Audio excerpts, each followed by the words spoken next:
Hallo allerseits, ich bin Peter Pernsteiner. Ich bin hier in München-Giesing im MVG-Museum des Münchner Verkehrsgesellschaft und bin hier bei Wolfgang Meyer von den Modellbahnfreunden des MVG, der das hier mitorganisiert hat, diese Ausstellung. Hallo.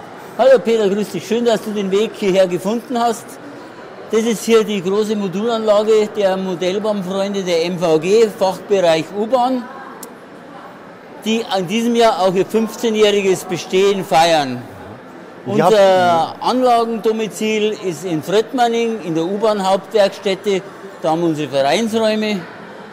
Und die Idee zu dieser Ausstellung ist vor 13 Jahren geboren worden. Und wir haben angefangen mit 2 Anlagen hier. Mittlerweile sind es wie dieses Jahr 32 Aussteller hier mit ihren Anlagen.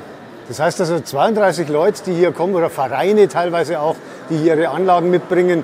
Teilweise sogar, habe ich vorhin gesehen, von relativ weit weg.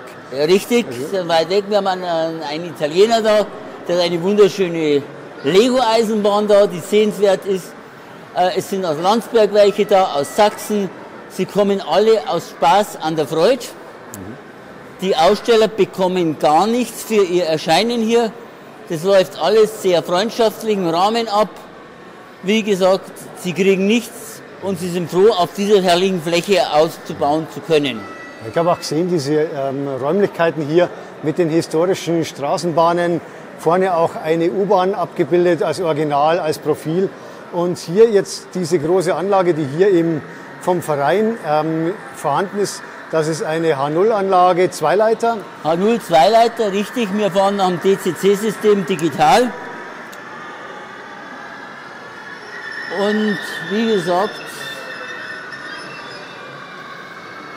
Und können wir zu der Anlage ein bisschen was erzählen? Bitte? Und die Anlage werden wir uns jetzt mal gemeinsam anschauen und vielleicht kann man da ein bisschen was erzählen dazu. Wie lange gibt es die dann schon? Auch schon Die Anlage erweitert sich seit 12 Jahren, wird die immer wieder erweitert. Es kommen immer neue Module dazu. Die Fahrzeuge, die Sie sehen, sind alle im Privatbesitz. Die Streckenmodule größtenteils ebenfalls im Privatbesitz. Die werden hier zu den Ausstellungen zusammengestellt. Die Betriebsstellen wie Schattenbahnhof, Kehrschleife, Bahnhöfe befinden sich im Vereinsbesitz. Also wenn jemand bei uns einsteigt im Verein, zahlt er einen Mitgliedsbeitrag, kriegt das Material für ein Modul, baut das Modul und wenn er mal sagt, er hört auf, kann er das mit sich mitnehmen oder am Verein verkaufen, so ein bisschen wieder einen Gegenwert hat. So läuft es bei uns im Verein. Die Module sind hier wunderschön ausgestaltet und Szenen gebaut. Macht also allein schon wahrscheinlich jetzt die Module alle der Reihe nach filmen, würde jetzt wahrscheinlich den Rahmen komplett sprengen. Hier sehen wir gerade einen Baum, der umgelegt wurde oder Sturmschaden hatte. Kann man nicht so genau sagen. Liegt jedenfalls im Wasser. Ach, Biber. Biber sind schuld. Ja, schöne Szene ist jetzt so ein Problem auch mal. Hier sieht man ein Lagerfeuer. Das darf man nicht so ernst nehmen, das ist ein Hexenhäuschen. Ja, es ist sowieso gut. Ich finde es schön, wenn man Szenen baut, die nicht unbedingt immer gleich 100% die Realität sind. Das ist das, was bei vielen Fällen die Schwierigkeit ist. Man möchte 100% das Abbild des Vorbilds machen, aber dann ist eben das die Schwierigkeit, dass das... Dracula. Und dann auch die passenden Gräber, die hier offene Deckel auch haben oder ein bisschen verwildert ist. Man muss auch sagen, wir haben einen Vorteil, wir haben eine geniale Modellbauerin in unseren Reihen, die hier für die Landschaft sich verantwortlich zeigt. Hier sehen wir unseren Bahnhof. Der ist ausgelegt für eine Zuglänge, für einen Schnellzug bis zu 9 Waggons. Also wir wollen ein bisschen realistisch fahren. Und wie fahrt ihr digital von der Steuerung her mit Weichenstellung und so weiter? Weichenstellung haben wir einen Drehcontroller drin, der wird manuell vom Stellwerk bedient. Das ist der Stefan, der ist gleichzeitig mein Vertreter, unser Techniker, der sich für die ganze Technik der Anlage eigentlich auszeichnet. Der das alles baut und unter der Anlage unser gute Seele ist, dass das alles hier läuft. Der Bahnhof hier hat ja irgendein Vorbild oder ist das jetzt auch noch Das ist Fantasie? ein Fantasiebahnhof, den wir gebaut haben. Wir bauen also die ganzen Gebäude, wo wir bauen, werden entweder umlackiert oder anders zusammengestellt oder mit Kitbashing gebaut. Gut, dann schauen wir mal den weiteren Verlauf der Anlage. Hier so ein kleiner Lokschuppen, in dem Hier vielleicht haben wir mal unser Tanklager, was zum Rangieren ein bisschen für die Besucher baut. Das Das heißt, Tanklager ist aus mehreren Bausätzen der Firma Pico entstanden und natürlich dementsprechend farblich nachbehandelt und gealtert. Für wen es interessiert, die Alterungen werden vorwiegend bei uns mit Pulverfarben gemacht, mit den Vallejo-Farben, was wir gute Erfahrungen damit gemacht haben. hier fährt jetzt gerade der lange Heinrich, so wie es ausschaut. Ah, da fehlen noch ein paar Wagen, aber es soll schon was in der Art darstellen. Und es fehlt dann auch die zweite Lok noch. Genau. Die Module, wie breit sind die? 60 cm? Die Bahnhofsmodule sind 65, 70 cm, Streckenmodule dann 50 cm. Und die Länge jeweils so 1 Meter, 1,50 Meter? 25 ist die Standardlänge bei uns. Wir haben gleich bloß 1 oder 2 Module drinnen mit 1,50 Meter noch aus der Anfangszeit. Mittlerweile bauen wir Länge 1,25 Meter einheitlich. Hier eine wunderschöne Fabrik nachgebildet und auch ein Umspannwerk. Dann ein Gartenverein, der hier gerade Feste feiert.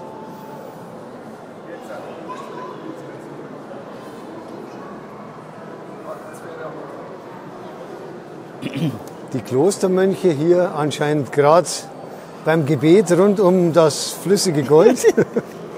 Genau. Nee, und diese Szenen, wo man hier sieht, wir legen sehr viel Wert auf Kleinigkeiten, auf kleine Szenen, die einen Alltag darstellen. Manche soll man nicht so ernst nehmen. Ja, man muss auch immer wieder was Neues entdecken, damit es auch Spaß macht. So wie in Hamburg im Miniatur Wunderland, in dem eben auch immer wieder alles Mögliche zum Sehen ist. Da braucht man nicht einmal hinfahren, da muss man eigentlich mehrmals hinfahren. Da kann man hier einen Knopf drücken anscheinend. Drücke mal einen Knopf bitte. Schauen wir mal, ob uns irgendjemand einen Knopf drückt und dann werden wahrscheinlich die Ballons steigen. Und der Feuerwehreinsatz ist dargestellt. Ah ja. Und dann geht der Ballon in die Luft. Auch der Ballon natürlich besetzt, mit historisch. Oh, das muss ich schauen, wie ich das scharf kriege mit der Kamera. Wird schwierig.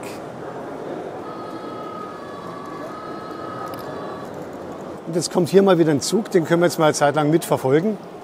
Da kommt eine Schrebergartenanlage. Auch hier wieder ein typisches 10 Motorrad in Hecke gefahren und schon ist das große Terror. Seifenbox, Seifenkistenrennen. Da auch möchte ich hinweisen, so kleine Diskussion über den Sieg von einem.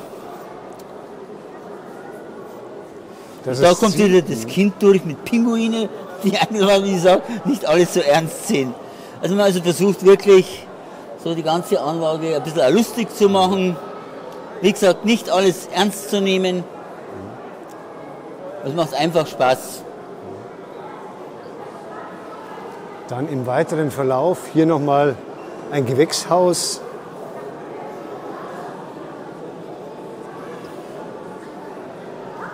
Eine Schafherde.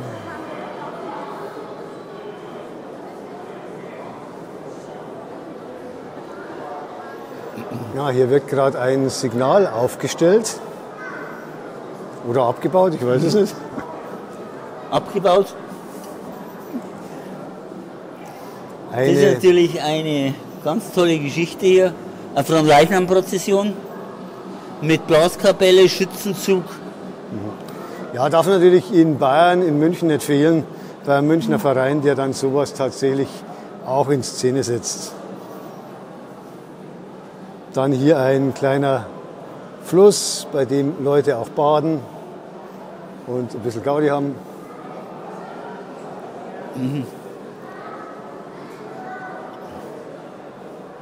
Das ist ein bisschen eine illegale Schnapsbrennerei, die im Wald ein bisschen versteckt liegt. Deshalb sieht man von hinten fast nicht die entsprechenden Gerätschaften. Oh, hier sind welche im Wald am Feiern, noch am Heimweg von der Feier.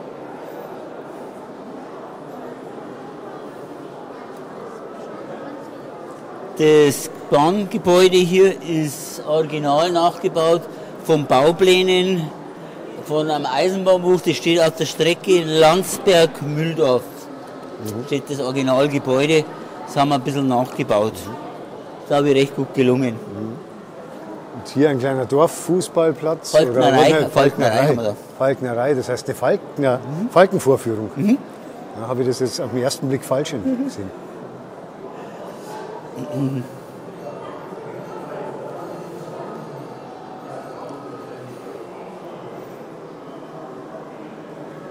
Wie viele Module sind es hier insgesamt? Ungefähr 30 Meter, 35 Meter? Ja, sowas. Die hier aufgebaut sind. Das ist jetzt hier eins von unseren älteren Modulen mit 1,50 Meter hier. Die Holzverladung ist dem gezollt, dass wir ein bisschen eine Länge haben von den Gleisen her zum Abstellen von Waggons.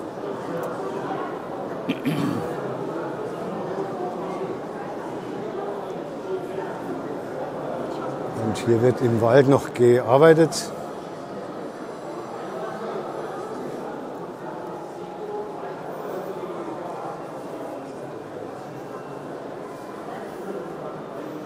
Das Gleismaterial, das hier eingesetzt wird? Früher haben wir Rocco-Lein verwendet, ohne Bettung. Mittlerweile haben wir Weichen auch von Tillich drin und auch Tillich-Gleismaterial verbaut. Und das ist jetzt hier der Übergang zu einem Schattenbahnhof, der jetzt hier wahrscheinlich nur zur Bereitstellung der Züge verwendet wird und bei dem man dann eben auch hier eine Kehrschleife hat, damit man eben hier auch entsprechend dann die Züge auch in der richtigen Richtung wieder weiterfahren lassen kann. Genau. Wie ich schon gesagt, die Zuggarnituren befinden sich alle im Privatbesitz von unseren Mitgliedern. Und geschaltet wird hier mit einem Stellpult, der einem Originalstellpult nachempfunden ist, aber natürlich bei weitem noch nicht die Funktion hat mit der Fahrstraßeneinstellung.